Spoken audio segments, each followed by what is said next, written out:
შემდეგ რომ მან ხელი გაუმთელა იმ ხელგამხმარ კაცს, ფარისევლები გამოვიდნენ სინაგოგიდან შაბათ დღეს, აი განსვენების დღეს, გამოვიდნენ და მოითათბირეს მის წინააღმდეგ, როგორ დაეღუპათ იგი, როგორ მოეკლათ იგი. ნახეთ, კვლელობას ფიქრობენ მისას უკვე.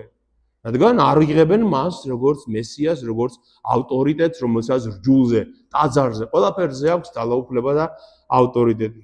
მაგრამ იესომ გაიგოეს და გაეცალა იქაურობას და მისდევდა დიდძალი ხალხი და განკურნა ყველა და უბრძანა მათ არ გამთქვათო, არ გამომაცხადოთ მესია თუ უბრძანა მათ. ნახეთ, აი ეს მეორე პუნქტი დააკვირდით ამას, სოდვა და სასჯელი 30 წლის გაზაფხულზე. ეს ძალიან მნიშვნელოვანი ამბავია. ეხლა მე თქვენ წაგიკითხავთ. აი ეს არის თალმუდი. ეს არის თალმუდის ერთ-ერთი ტომი. რო გითხარით თქვენ რომ თალმუდი არის იუდეველთა რჯულის განმარტება. ხო, აი თელი საუკუნეების განმავლობაში. აი ეს ფარისევლები, ეს მწიგნობრები, აი ეს დიდი მოძღვრები ვინ წავდათ, ზედპირსიტყვიერებით რასაც ასწავლიდნენ, მეორე საუკუნიდან დაიწყეს ამისი ჩაწერა წიგნებში. იმიტომ რომ მანამდე ზედპირსიტყვიერებით გადაეცემოდა ეს, მაგრამ ტაძარი როცა დაინგრა რომაელების მიერ და იკარგებოდა, ებრაელები გაიფაყნენ სოფლიოში, ხო?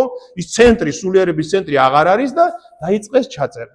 და აი ამ თალმუდში არის სხვადასხვა ტრაქტატები, ხო? ტრაქტატი მაგალითად იომა ეხება შენდობის დღეს, სანჰედრინი ტრაქტატი ეხება სინედრიონის გადაწყვეტილებებს, მაგალითად შაბათის ტრაქტატია და სხვადასხვა ტრაქტატები, რომლებიც სხვადასხვა სარწმუნოების საკითხებს განმარტავს. აი მე მაგალითად მოტანი თალმუდის ტომი, სადაც არის ტრაქტატი იომა.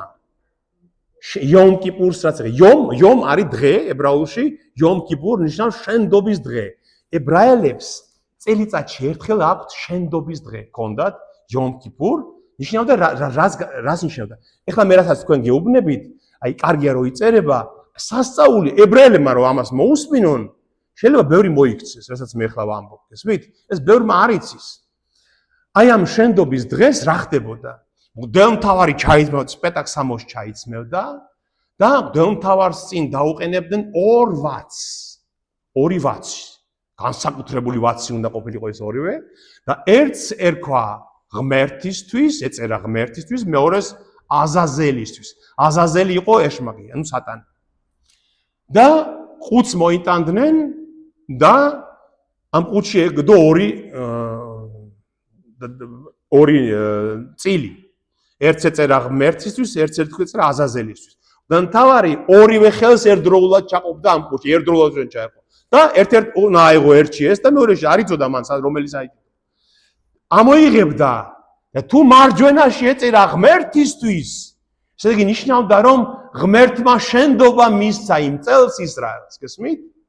თუ მარჯვენაში ამოვიდოდა აზაზელისთვის, ესე იგი ღმერთმა არ გვაპატია წელს ჩვენი დანაშაული.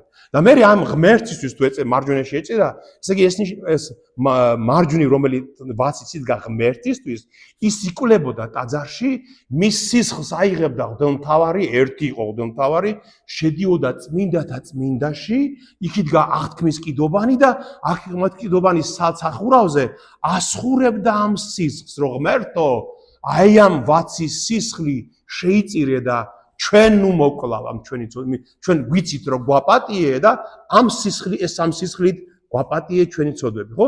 აზაზელისთვის, რომელიც იყო ის ვაცი, მას დატვირთავდნენ ისრაელის მთელი ცოდვები. იტყოდნენ, აი ეს გვაპატიე, ეს ჩავიდინეთ, ეს შევწოდეთ ჩვენ წინაშე.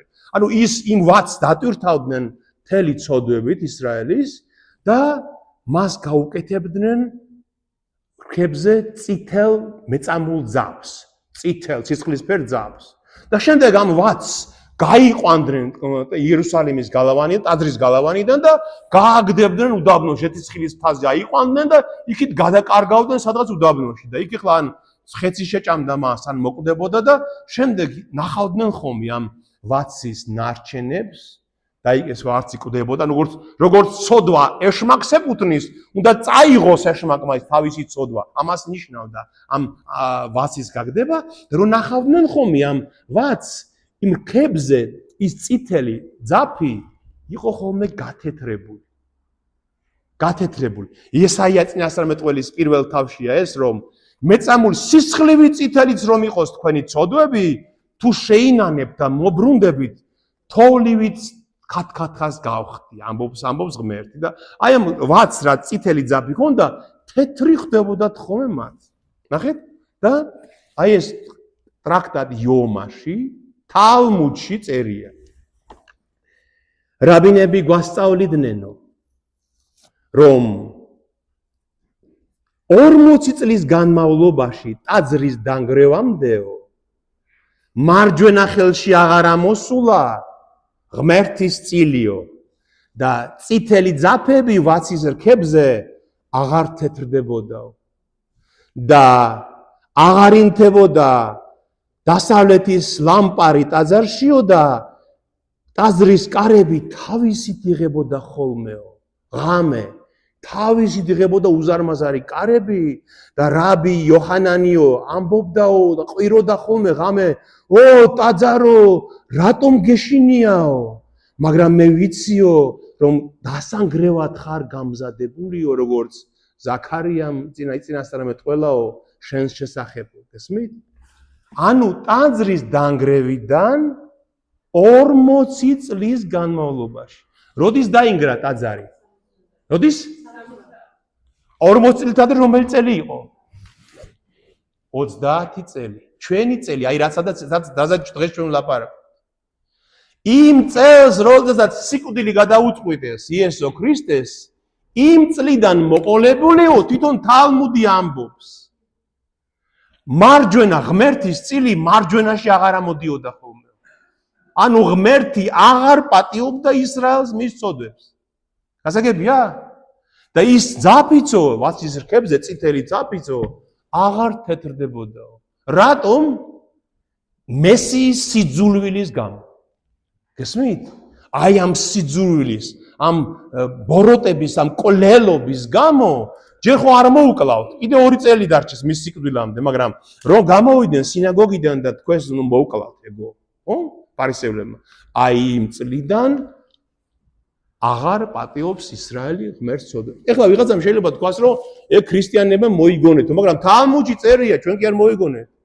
თალმუდში წერია რომ 30 წელსო 40 წლის განმავლობაშიო ტაძრის დანგრევამდეო ღმერთი აღარ პატიობდა ისრაელს თავის წოდებს. მეტი საბუთი რა უნდა იყოს?